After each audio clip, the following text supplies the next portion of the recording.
मैनाक हो ही श्रमहारे। मैनाक को हनुमंतलाल ने प्रणाम किया। हनुमान ते ही परसा पुनित ही किन्न प्रणाम। राम काजु किन्हे बिना मोहि कहाँ विश्राम। सियावल राम भद्र भगवान की जय। तो बोलना पड़ेगा ना, सियावल राम भद्र भगवान की जय।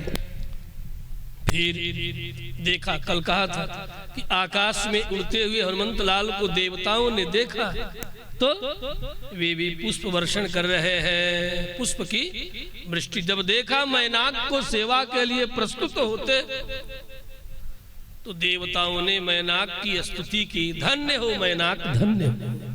श्री रामदूत श्री राम सेवक की सेवा करके आज तुम अभय हो गए। हम देवताओं से तुम्हें बड़ा भय था।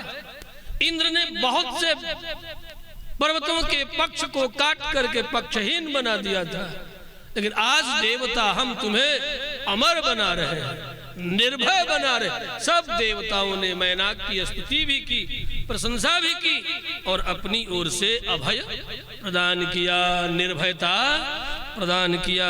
धन्य हो मैनाक, धन्य। तुमने श्री राम भक्त हनुमान का स्वागत किया, सेवा का के लिए निवेदन किया। हे सौम्य, हम सब देवता तुम्हें अभय प्रदान कर रहे हैं, निर्भयता प्रदान कर रहे हैं। इसमें आवाज लगे तब न बजेगा। श्री राम भद्र भगवान के। तुम सुखपूर्वक अब आज से तुम्हें समुद्र में डूब करके छिप करके रहने की कोई जरूरत नहीं। देवताओं ने कहा अब तुम जहां चाहते हो, जहां चाहो वहां जा सकते हो निर्भय। हिरण्यनाभ शैलेंद्र परितुष्टोऽस्मि ते भृशम। ये जो मैनाक है स्वर्णिम इनका रंग है मैनाक का, इसलिए हिरण्यनाभ शैलेंद्र। देवताओं ने कहा हे शैलेंद्र, हे पर्वतों में ऐश्वर्यवान अर्थात जिनका संपूर्ण शरीर ही स्वर्ण का बना है, रत्नों का बना है, स्वर्ण और रत्न मंडित है, स्वर्ण खचित, पूरा शरीर ही स्वर्ण और रत्न का बना है, इसलिए इनका नाम हिरण्यनाभ शैलेंद्र।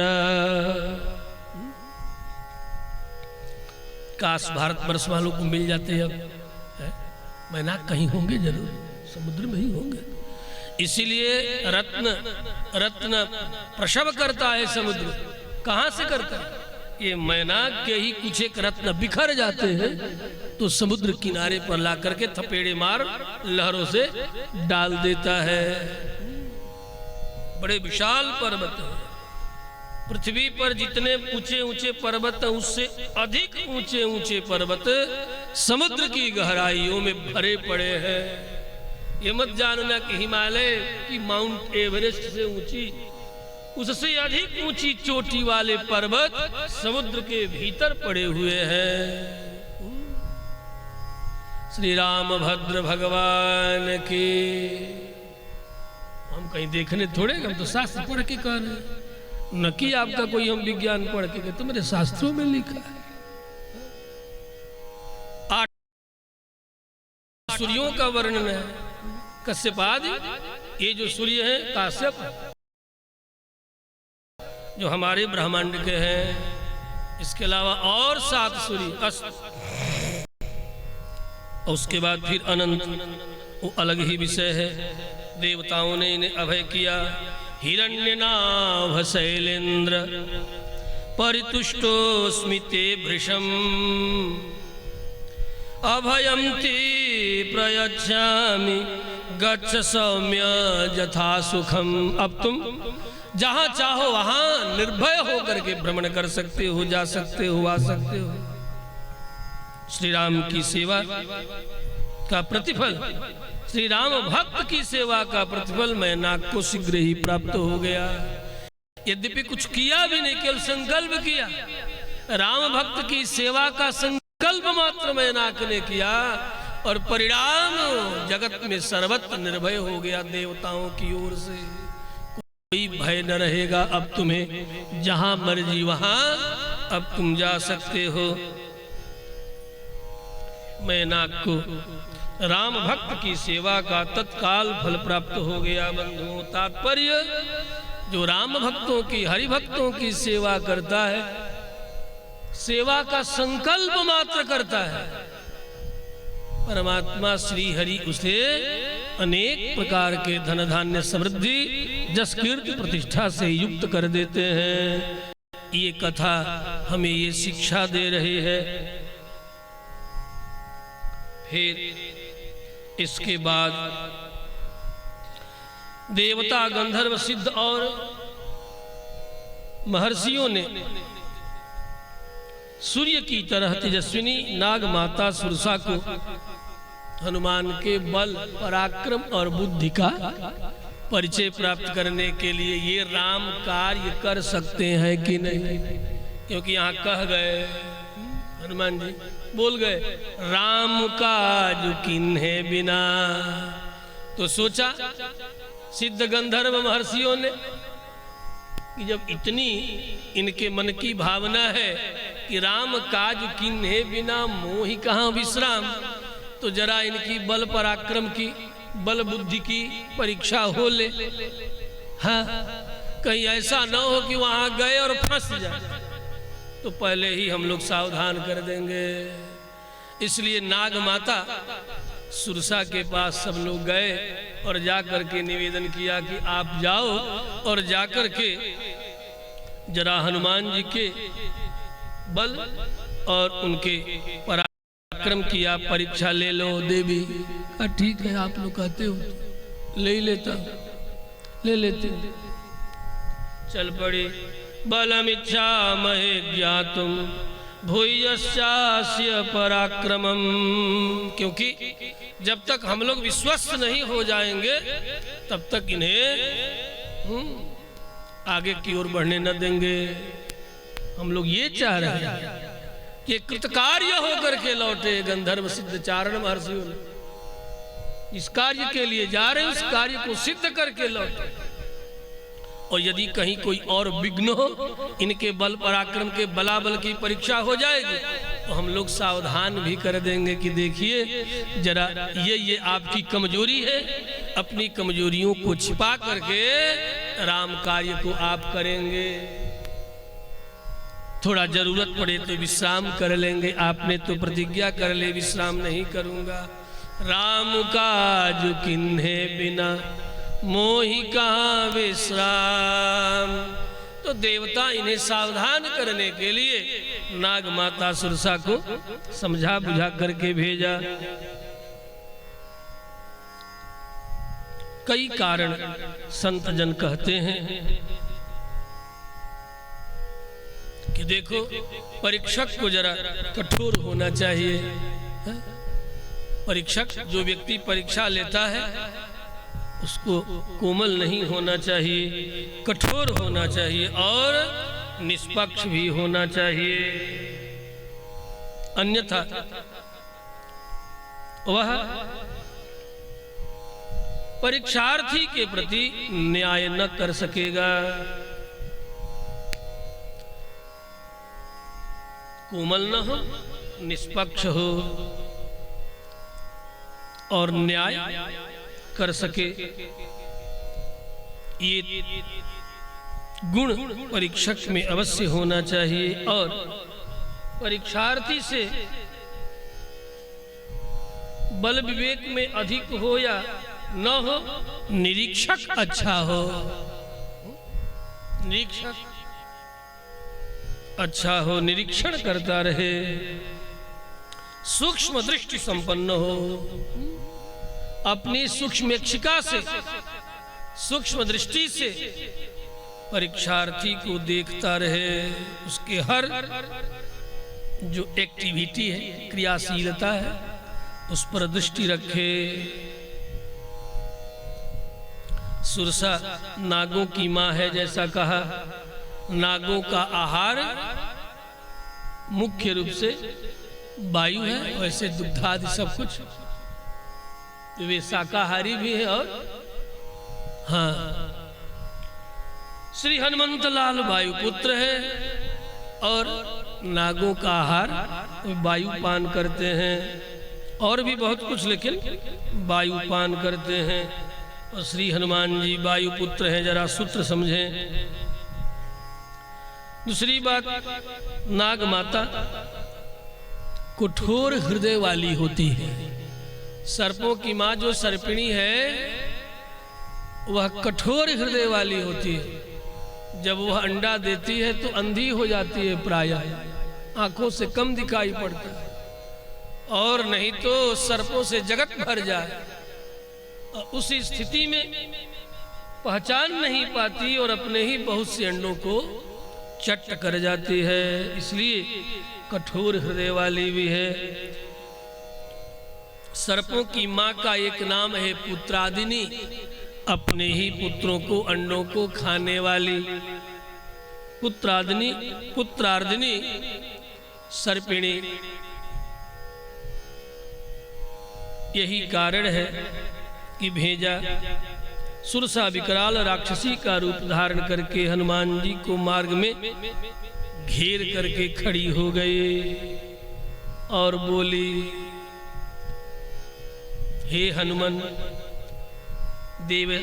देवेश्वरों ने मुझे भक्ष के रूप में तुम्हें दिया है। आज देवता बड़े प्रसन्न होकर के तुम्हें मेरा आहार बनाया है। सुरसा नाम अहिन की माता, इसलिए मैं तो तुम्हें खाऊंगी।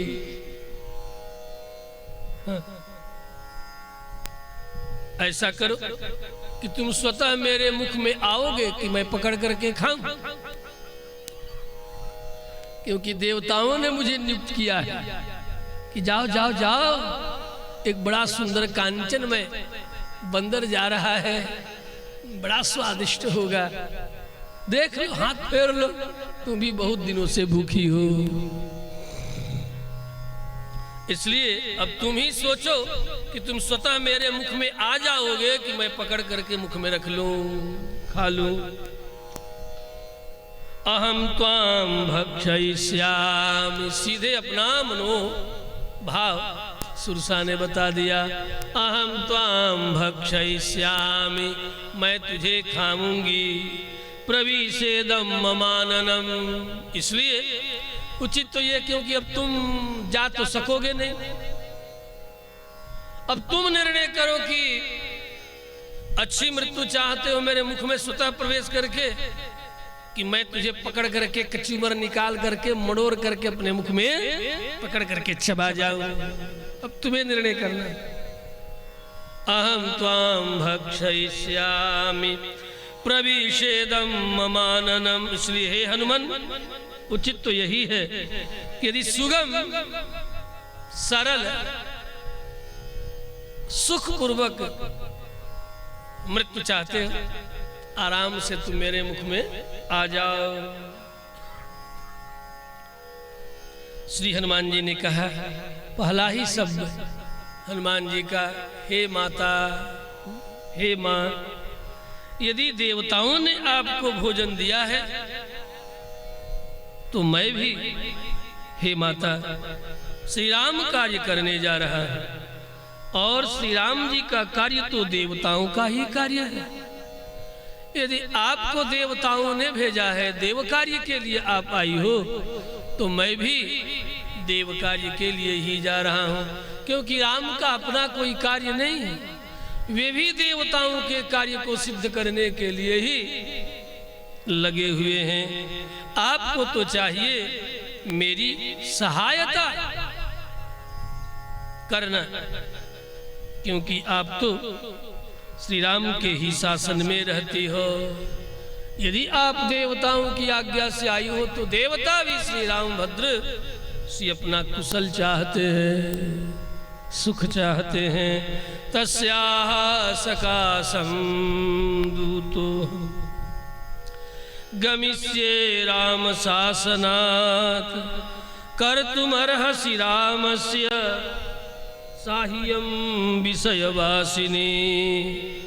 इसलिए हे माँ, आपको विराम काज में मेरा सहयोग करना चाहिए, मेरी सहायता करनी चाहिए।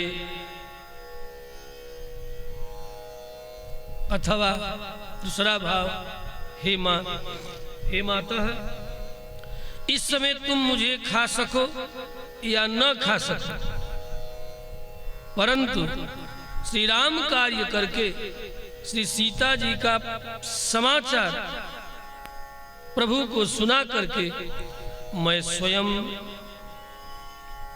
आपके मुख में आकर प्रवेश कर जाऊंगा। मुझे इतना कार्य कर लेने दीजिए। उस समय आप मुझे खा भी लोगी तो मुझे तनिक कोई दुख नहीं होगा। और ये मैं प्रतिज्ञा करता हूं कि मैं राम काज करके आ जाऊंगा, आपके मुख में प्रवेश कर जाऊंगा और आप मुझे खा लेना, मैं प्रतिज्ञा करता हूं। अथवा मैथिलीं दृष्ट्वा रामं चाकृष्टकारिणाम् आगमिष्यामि ते वक्त्रं सत्यं प्रतिशृणोति मे, सत्यं प्रतिशृणोमि मे। सुनो, आप ऐसा करो, राम काज करी फिरि मैं आवऊं, सीता कई सुधि प्रभु ही सुनायऊं। तब तब बदन पैठियऊ माई, तब तब बदन पैठियऊ आई। सत्य कहूँ मुहि जान दे माई, सत्य कहूँ मुहि जान दे माई। जाने दे हे मैया, मैं सत्य कह रहा हूँ। राम काज करी फिर मैं आवऊं, सीता कई सुधि प्रभु ही सुनाऊं। सीता की सुधि प्रभु को सुना करके पुनः मैं लौट के आ जाऊंगा। सुरसा ने श्री हनुमान जी की किसी भी बात का सम्मान नहीं किया। तब हनुमान जी ने कहा, ठीक, यदि आप जाने नहीं दोगी तो अच्छी बात है। तुम अपना मुंह इतना बड़ा बना लो जिससे उसमें मेरा भार सहन कर सको, मैं आपके मुख में आ जाऊं। अब्रवीत कुरु मे वक्त्रम, अब्रवीत कुरु वै वक्त्रम ये न मां विसहिष्यसि। अपने मुख को इतना बढ़ाओ कि मुझे आप अपने मुख में रख सको, मेरे भार को सह सको, मैं आपके मुख में समा सकूं। तब क्या था, इतना सुनते ही सुरसा ने अपना मुख बढ़ाना शुरू कर दिया। ताहि दुगुन कपि रूप दिखा, जही जही ज्यो ज्यो सुरसा बदन बढ़ावा, जैसे जैसे सुरसा मुख बढ़ाते उसे दुगने हनुमान जी हो जाते।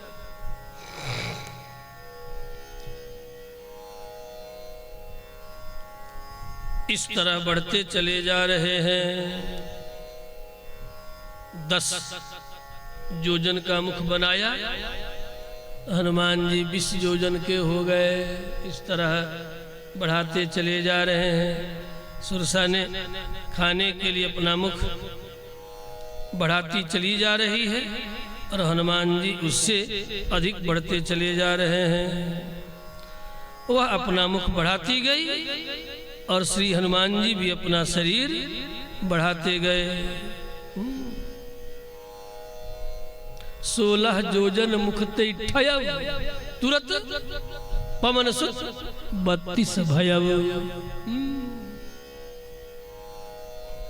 16 योजन की हुई तो ये 32 योजन के हो गए। इतना बढ़ाया, फिर अंत में उसने अपना मुख 100 योजन का बना लिया। 100 योजन मुख फैलाया। तब हनुमान जी ने सोचा कि अब बहुत बढ़ाना ठीक नहीं। फिर क्या था, अंगूठे के बराबर अति लघु हो गए। अति लघु रूप पवन सुत किन्हा, अब बदन पैठ फिर बाहर, मुख में जाकर के पुनः बाहर चले आए। अंगूठे के बराबर शरीर बना करके तस्मिन् मुहूर्ते हनुमान बभुवांगुष्ठमात्र कहा। उसी स्वरूप से सुरसा के मुख में प्रवेश कर गए और पुनः बाहर भी आ गए और आकर के अंतरिक्ष में खड़े होकर के दाक्षायणी सुरसा को हाथ जोड़ करके नमस्कार भी किया। प्रविष्टोस्मि हिते वक्त्रम, हे माता आपने कहा था मेरे मुख में प्रवेश कर जाओ, मैं आपके मुख में प्रवेश कर गया और आपके मुख से प्रवेश करके बाहर भी निकल करके चला आया। अब आपको मेरा नमस्कार। अब मैं राम कार्य करने के लिए जा रहा हूँ। पुनः सुरसा अपने वास्तविक रूप में प्रकट होकर के हनुमंत लाल से कहने लगे, हे हरिश्रेष्ठ, तुम श्री राम कार्य पूर्ण करने के लिए अब यहाँ से सुखपूर्वक प्रस्थान करो। आशीर्वाद भी दिया, हे सौम्य, श्री राम सीता का शीघ्र मिलन कराओ। अर्थ सिद्ध्यई हरिश्रेष्ठ गच्छ सौम्य यथा सुखम समानय च वैदेहीं राघवेण महात्मना मागा विदा ताहि सिरुनावा बदन पैठी पुनि बाहेरयावा मोही सुरन जेहि। सुरसा ने कहा, मोही सुरन जेहि लागी पठावा बुद्धि बल मरमो तुर मैं पावा बुद्धि बल मरमो तुर मैं पावा। राम काज सब करी हूँ। सुरसा ने आशीर्वाद दिया, राम काज सब करी हूँ तुम बल बुद्धि निधान आशीष दे गई सो हरसी चले हनुमान। सियावल राम भद्र भगवान के राम काज तुम करी हूँ। शब्दों में बड़ा संभाल है मानसकार का। राम काज तुम ही करो, राम काज तुम करी हूँ, आप राम के कार्य को करोगे। ये भविष्य भोजपुरिया अवधि का भविष्यत लकार है, लृट लकार है, करी हूँ करोगे। राम काज तुम करी हूँ। क्यों? हनुमान जी यदि पूछे कि क्यों करूँगा, कहा इसलिए करोगे कि तुम बल बुद्धि निधान, केवल बलवान ही नहीं हो, बुद्धिमान भी हो। और लंका में केवल बल से ही काम न चलेगा, बुद्धि की भी जरूरत पड़ेगी। इसलिए मैं तुम्हें आशीष दे रही हूँ।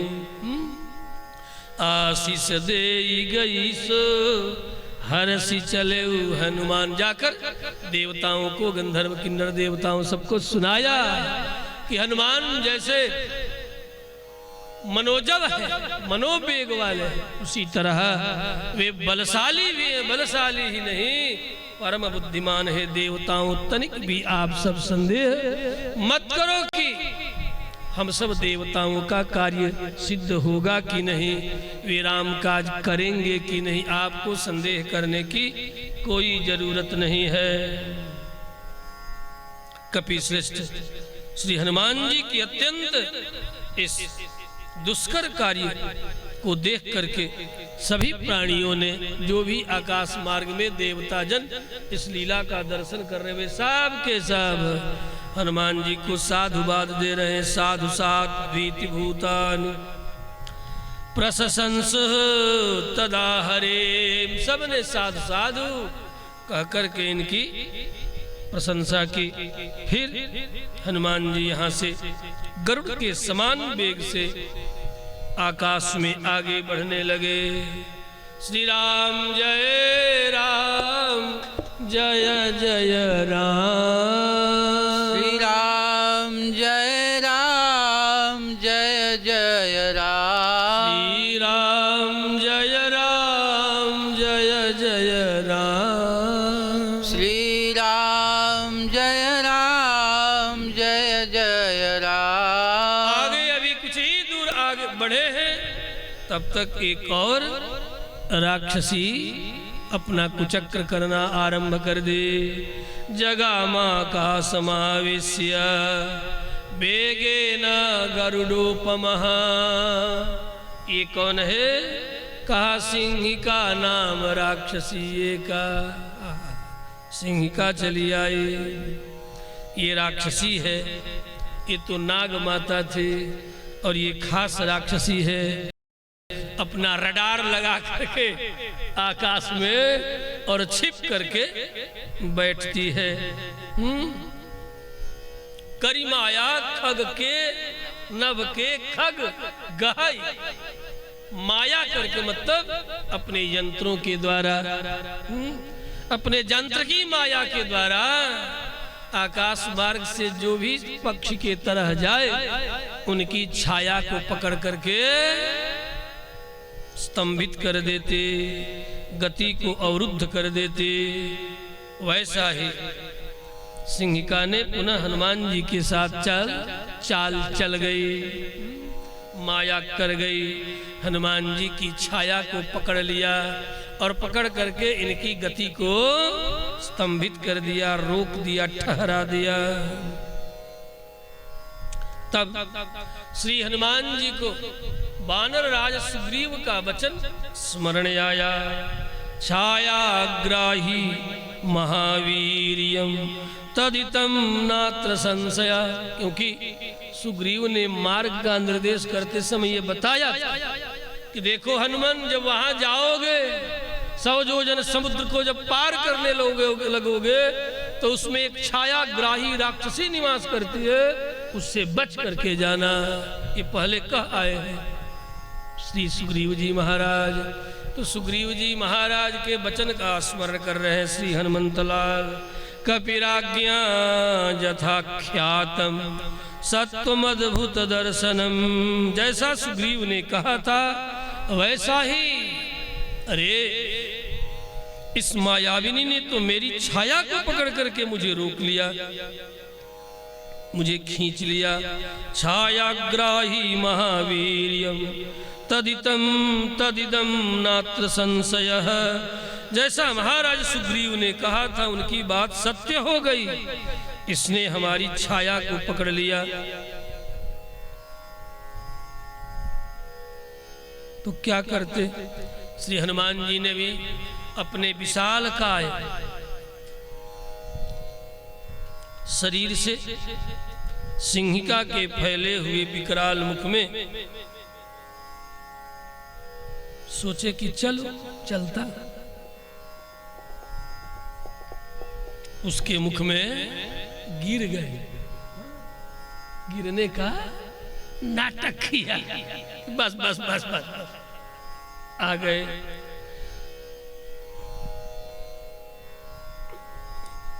और गिरते ही अपने शरीर को अत्यंत छोटा कर लेते हैं। शरीर को छोटा करके अपने नखों से सिंहिका के हृदय को विदीर्ण कर दिया, फाड़ दिया। श्री रामभद्र भगवान के तीक्ष्ण नखों से ऐसा फाड़ा है कि सिंहिका वहीं पर चूं भी न कर सके। हाँ? मर गए। श्री रामदूत हनुमंत लाल के ततस्तस्या नखैः तीक्ष्णैः मर्माणि उत्कृत्य वानरः, मर्म छाती को फाड़ा और फाड़ते ही प्राणांत हो गया। श्री रामभद्र भगवान के आकाश की विचरण करने वाले प्राणी पुनः एक बार फिर प्रसन्न हो गए। उन आकाशचारी प्राणियों ने कहा कि हे बलवान हनुमान, जिस व्यक्ति में आपकी तरह धृति, सूझबूझ, बुद्धि और दक्षता ये 4 गुण निवास करते हैं, वह कभी किसी कार्य में असफल नहीं होता। विशाल मुख करके ये सिंहिका बैठी हुई थी। श्री हनुमान जी झट अपने शरीर को सूक्ष्म बनाए और गिर पड़े। गिरने का नाटक किया। सोचे कि बस बस बस बस अब तो गिर ही गए, हमारे देह ही पर न गिर रहे हैं, लेकिन देह पर ज्यों गिरे फाड़ दिया। फट इतनी तीव्रता से फाड़ा है कि सिंहिका को सावधान होने का भी अवसर नहीं दिया। इसलिए पपात च ममार गिरी और मर ही गई। तभी आकाशचारी प्राणियों ने हनुमान की दक्षता की प्रशंसा की। जस्य त्वेतानि यस्य त्वेतानि चत्वारि वानरेन्द्र यथा तव दृष्टिः मतिर्दाक्ष्यं सकर्मसु न सीदते। जो आपके जैसे धैर्यशाली हो, सूझबूझ और बुद्धिमान हो, दक्ष कार्य करने में कुशल हो, हे हनुमान, वे कभी अपने कार्य में असफल नहीं होते। बंधुओं, ये वाक्य जीवन के प्रत्येक क्षेत्र में हर व्यक्ति के स्मरण करने योग्य है। धृति ही दृष्टि ही मतिर्दाक्ष्यम। जो कार्य करने चले हैं उस कार्य में दक्षता भी होनी चाहिए। कुंड कैसे बनेगा, वेदी कैसे बनेगी, किस मंत्र का कहाँ प्रयोग है, झंडा कहाँ लगेगा, कितने हाथ का बनेगा, ये सब आपके हृदय में सारा बोधक ज्ञान प्रतिष्ठित होना चाहिए। तब अनेक परिस्थितियों में भी उस कार्य को, तो धृति ही दृष्टि ही मतिर्दाक्ष्यम, कुशलता भी हो, धैर्य भी हो और दृष्टि भी स्पष्ट हो, और उस कार्य को करने की मति भी हो, सूझबूझ भी हो। श्री हनुमान जी की समुद्र यात्रा की मानो ये फलश्रुति ही है। इसे फलश्रुति के रूप में समझना चाहिए कि जिनके पास ये 4 हो वो अवश्य सफल होता है। श्री मानसकार निवेदन करते हैं, ताहि मारी मारुस सुत वीरा बारिधि पार गय मति धीरा। ताहि सिंहिका को, ताहि मारी मारुत सुत वीरा बारिधि पार गय मति धीरा। तहाँ जाई देखी बन शोभा गुंजत चंच रीक मधुलोभा। गुंजत चंच रीक मधुलोभा। श्री हनुमंतलाल समुद्र पार करके समुद्र के दक्षिणी तट पर उतरकर अमरावती के समान सुशोभित श्रीलंकापुरी को देखने लगे। देख रहे हो आकाश। निपत्य तीरे च महोदधेस्तदा, निपत्य तीरे च महोदधेस्तदा। आकाश से नीचे उतर आए, इसलिए महर्षि ने कहा निपत्य तीरे च महोदधेस्तदा, ददर्श लंकाम अमरावती मिमा, ददर्श लंकाम अमरावती मिमा। अमरावती के तरह स्वर्ग की पुरी की राजधानी अमरावती, स्वर्ग की उस अमरावती के समान लंकापुरी को समझकर देख करके बड़े आश्चर्य में पड़ जाते हैं श्री हनुमंतलाल।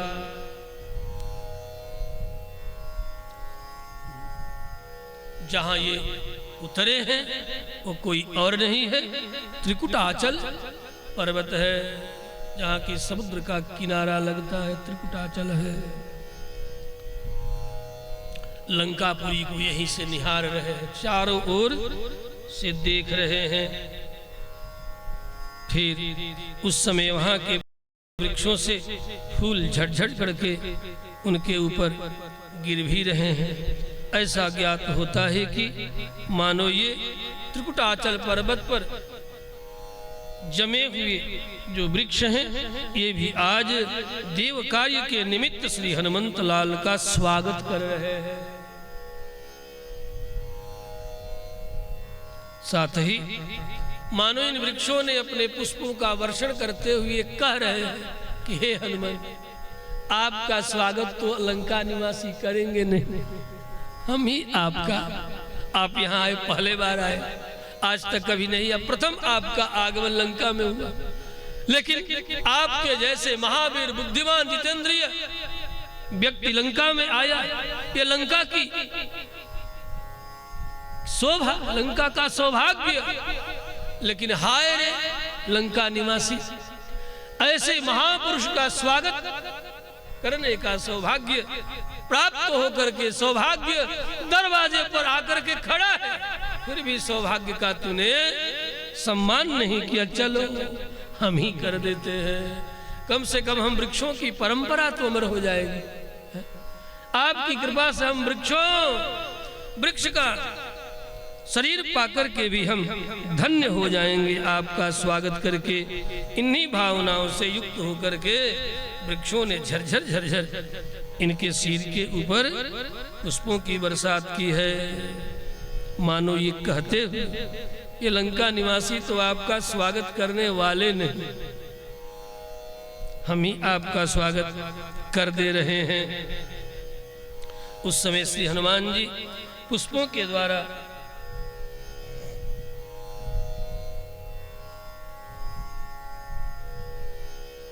ऐसे प्रतीत हो रहे हैं जैसे मानो कोई ऐसा बंदर जिसका पूरा श्री विग्रह पुष्पों का बना, पूरे शरीर पर रंग बिरंगी पुष्प, अनेक रंगों के पुष्प, रंग बिरंगे ऐसे लग रहे हैं कि नख से लेकर के शिखा तक कोई पुष्पों का ही बंदर बना हुआ है। पूरा शरीर ढक गया है, कोई भी एक रोम रोम ढका हुआ, सिर से लेकर के आंख की पुतलिकाएं भी पुष्पों से ढकी हुई है, कुछ भी बाकी नहीं। इसलिए महर्षि ने उपमा दिया, अभिवृष्टः ततः तत्र बभौ पुष्पमयो हरिः। पुष्पमयो हरिः, ये कैसे लग रहे हैं? मानो पुष्पमय, पुष्पों के बने हुए बंदर हैं, ऐसे लग रहे हैं। श्री राम भद्र भगवान की दिखाई पड़े कि नहीं? मुझे दिखाई पड़े पुष्पों के नहीं दिखते? देख लो, कल्पना करो अपनी कल्पना की आंखों से, संकल्प की आंखों से कल्पना करो कि कोई अद्भुत बंदर जो कंचन में है और जिनका पूरा शरीर पुष्पों से, रंग बिरंगे पुष्पों से ढक गया हो। जरा देखो कैसे लग रहे हैं। श्री हनुमंत लाल की लंका का सूक्ष्म निरीक्षण किया। एक तो ये लंका चारों ओर से समुद्र से घिरी हुई है। त्रिकुटाचल पर्वत पर शोभायमान हो रही है। चारों तरफ इस तरह लंका के चारों ओर घूम करके हनुमान जी देख रहे हैं। जरा इधर भी देख ले तो पूरा पश्चिम उत्तर दक्षिण चारों तरफ घूम घाम करके पहले देखा। चारों तरफ से मानो समुद्र ही श्रीलंका की सुरक्षा परकोटे के रूप में, खाई के रूप में सुरक्षा कर रहा है।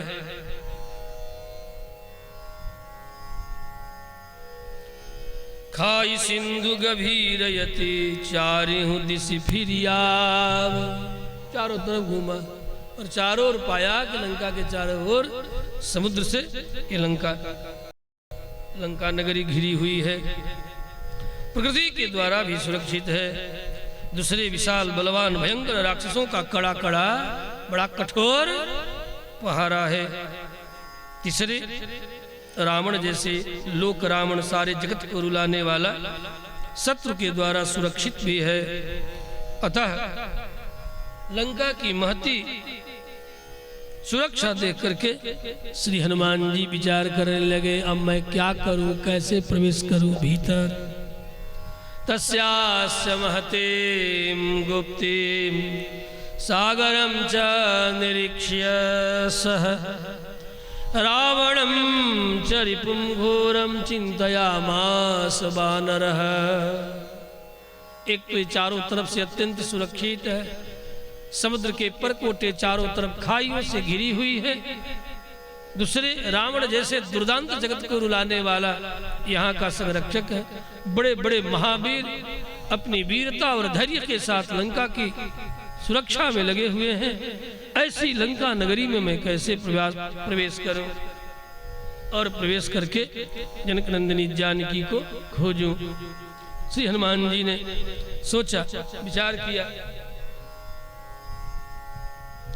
कि अब जनक नंदिनी जानकी को ढूंढने के लिए अपने रूप को हमें छिपाना पड़ेगा। यदि इस रूप से प्रवेश किए और देख लिए गए तो काम बिगड़ जाएगा। अतः राक्षसों से अपने रूप को, अपने स्वरूप को छिपाना बहुत जरूरी है।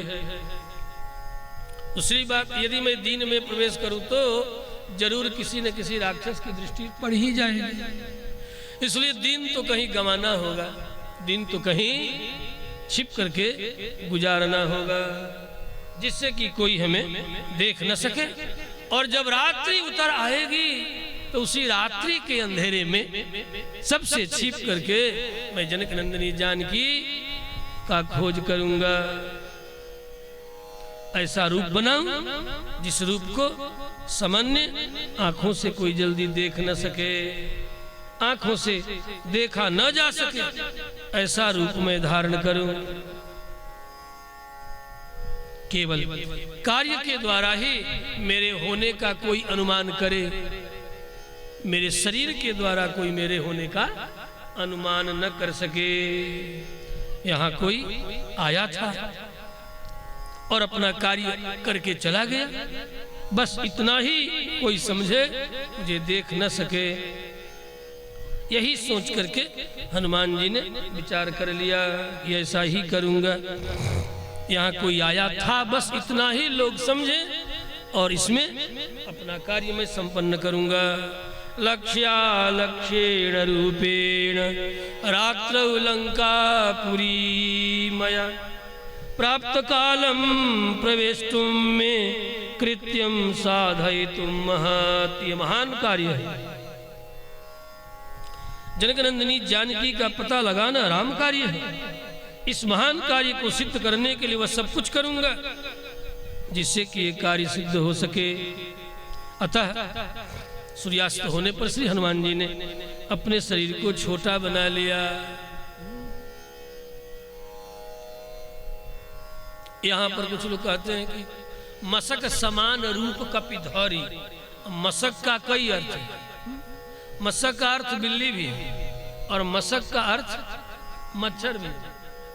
तो तो कुछ लोग अर्थ कर देते हैं कि मच्छर की तरह, बिल्ली की तरह, न बिल्ली की तरह न मशक की तरह। हनुमान जी जैसे हैं वैसे ही अत्यंत सूक्ष्म हनुमान की तरह, ये अर्थ है। महर्षि वाल्मीकि का यह भाव है, मशक समान रूप कपि धरि कपि धरे। चले सुमेर नरहरे मशक समान। वृषान मुशकान दसतीति वृषदंशक मर जा रहा ततः प्रमाण, मतलब बहुत छोटा। इसलिए टीकाकारों ने कहा कि बहुत बड़ा नहीं, बिल्ली जितनी छोटी है, मैंने बिल्ली नहीं बन गई, बिल्ली जितनी छोटी है उससे भी छोटी से छोटी बिल्ली की तरह है, लेकिन स्वरूप में नहीं, रूप में नहीं, बिल्ली नहीं है, बंदर है, लेकिन छोटाई में। रूपांतर नहीं किया, केवल सूक्ष्म बन गए, छोटे बन गए। जैसे वहां विप्र रूप धरि कपिता गया, वहां पर रूपांतर किया, लेकिन यहाँ पर मेरे कहने का तात्पर्य इतना ही है कि रूपांतर नहीं किया, बिल्ली नहीं हो गए, मशक नहीं हो गए, बल्कि बंदर ही रहे, सूक्ष्म हो गए। तो केवल रूपांतर न करके सूक्ष्मांतर किया, सूक्ष्म शरीर धारण किया।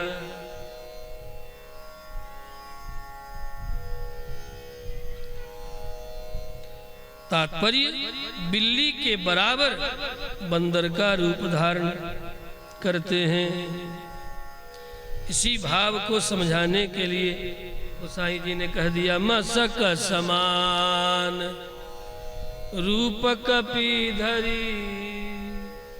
मशक समान, मशको बिडालो मर जा रहा है, अमर कोश मशकहा बिडालो मर जा रहा है। मशक का अर्थ ऐसा कहा गया, सूर्य चास्तम गते रात्र उदेहम संक्षिप्य मारुति वृषदंशक मात्रोथ बभुवाद्भुत दर्शन।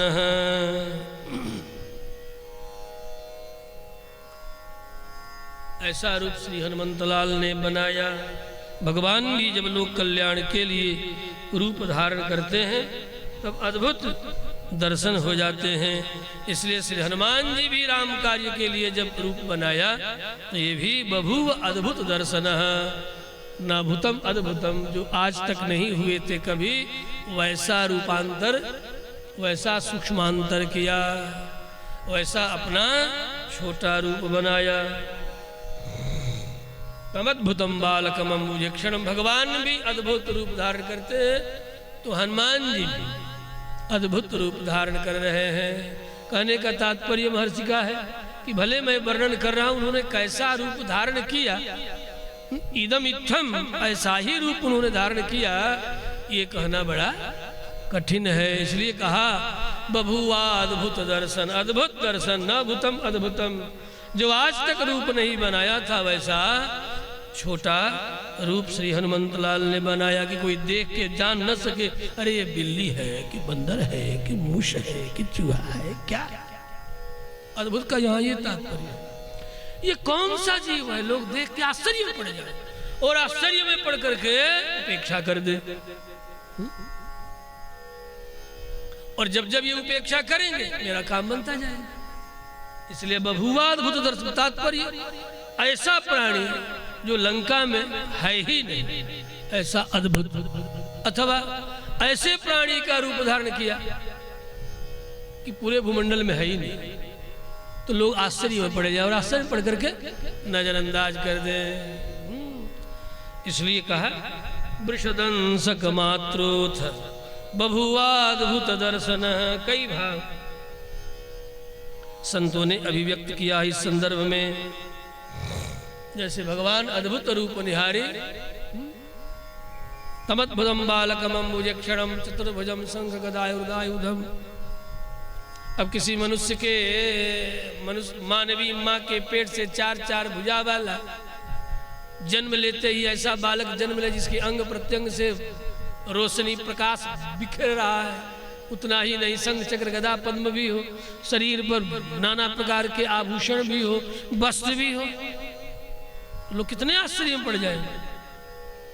तो जैसे भगवान प्रादुर्भूत होते हैं तो आश्चर्यमय रूप धारण करके आते हैं जगत में, उसी तरह हनुमान जी भी अद्भुत रूप धारण किए हैं। मतलब ऐसा रूप धारण किए हैं जो ब्रह्मा की सृष्टि में लंका में नहीं है। कई संतों ने भाव दिया। अब क्या था, ऐसा रूप धारण करके श्री हनुमान जी महाराज अब लंका में प्रवेश कर रहे हैं। तो लंका की जो अधिष्ठात्री देवी है उस देवी का नाम है लंकिनी। लंका में प्रवेश करते ही देवी लंकिनी गर्जना करती हुई बोली, अरे तुम कौन हो, किस कार्य से यहाँ आए हो? हे बनालय बानर, मुझे बताओ। हे वन में रहने वाले बानर, तुम मुझे बताओ। कस्त्वं केन च कार्येण यह प्राप्तो बनालयः, वन में रहने वाला, ऐसा कह रही है। ये तो मैं बानर शब्द का अनुवाद कर दिया, लेकिन लंकिनी भी देख के कहिए बना लया, ओ बना लया, बन के आश्रय में निवास करने वाले पहचान न पाए कि बंदर है कि क्या है कि बिल्ली। इसलिए लंकिनी ने संबोधन किया, प्रथम संबोधन किया, हे बना लया, तुम कौन हो? पहचानती तो कहती ना कि हे बंदर, तुम कौन हो? थोड़े कहते अरे बानर इधर कैसे आ गया तू, चल निकल, ऐसा बोल। लेकिन कहती हे बना ले, हे वन में रहने वाले, तुम इधर कैसे चले आए? कस्त्वं केन च कार्येण, किस कार्य से आए और तुम किसके हो, कौन हो? देख करके भी नहीं पहचानी, तभी तो कहती है कौन हो। न देवता लगते हो, न मनुष्य लगते हो, न बंदर लगते हो, न बिल्ली लगते हो, कुछ लगता ही नहीं। इसलिए हे बना ले, हे वन में रहने वाले। लंकिनी भ्रम में पड़ गई, तुम कौन हो? श्री हनुमान जी ने कहा कि अरे दारुण दुख देने वाली लंकिनी, तेरे प्रश्न का मैं उत्तर अवश्य दूंगा, लेकिन उसके पहले तू बता कि, कभी होता है ना, आपका नाम क्या है? तो प्रतिबंधी उत्तर व्यक्ति देता है, महाशय आपका नाम क्या है? उत्तर नहीं देता। अनजान व्यक्ति से पूछते हैं लोग, क्यों आप कौन, क्या नाम है आपका? महाशय आप पहले अपना परिचय दीजिए, आप कौन है? ऐसे ही हनुमान जी ने कहा, ठीक है दारुणे, आप कौन हो? आपका नाम क्या है? आप कौन हो? आप यहाँ क्या कर रही हो?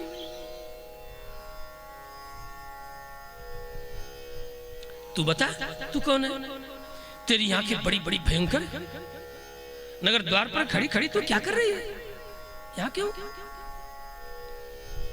किस लिए खड़ी है तू? और मुझे तू इस तरह अपनी भयंकर आंखों से देख करके डांट क्यों रही है? तुम कौन हो? बता, तेरा नाम क्या है? का तुम विरूप नयना, का तुम विरूप नयना, पुरद्वारे वतिष्ठसे, किमर्थम चापि माम क्रोधान निर्भर्त्सयसि दारुणे। क्यों तू मुझे लाल लाल आंखों से क्रोधित होकर के निहार रही हो? तुम कौन हो? तू तो बता, तब मेरा परिचय लेना मैं कौन हूँ। तुम पहले अपना परिचय दो। ओ बड़ी बड़ी आंख वाले, ओ भयंकर आंख वाले। श्री हनुमान जी के पूछने का आशय बहुत कुछ है, अथवा कहने का आशय यह भी है कि यह स्त्री है, इसके साथ मैं कैसा व्यवहार करूं पहले जान लो। इसके पूर्व भी 2 स्त्रियां मिल चुकी हैं समुद्र मार्ग में, सुरसा और सिंहिका। यह सुरसा की तरह सम्मान के योग्य है अथवा सिंहिका के तरह वध के योग्य है। इसलिए हनुमान जी जानना चाहते हैं कि तुम कौन हो, तुम बताओ, अपना परिचय दो। मुझे इस तरह कठोर नयन से क्यों निहार रही है?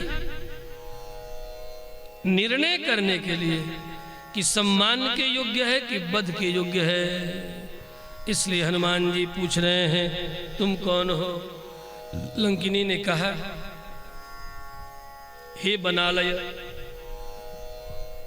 मैं राक्षस राज रावण की आज्ञाकारिणी दासी लंकिनी हूँ। मैं लंका नगरी की अधिष्ठात्री देवी हूँ और इस नगरी की चारों ओर से मैं रक्षा करती हूँ।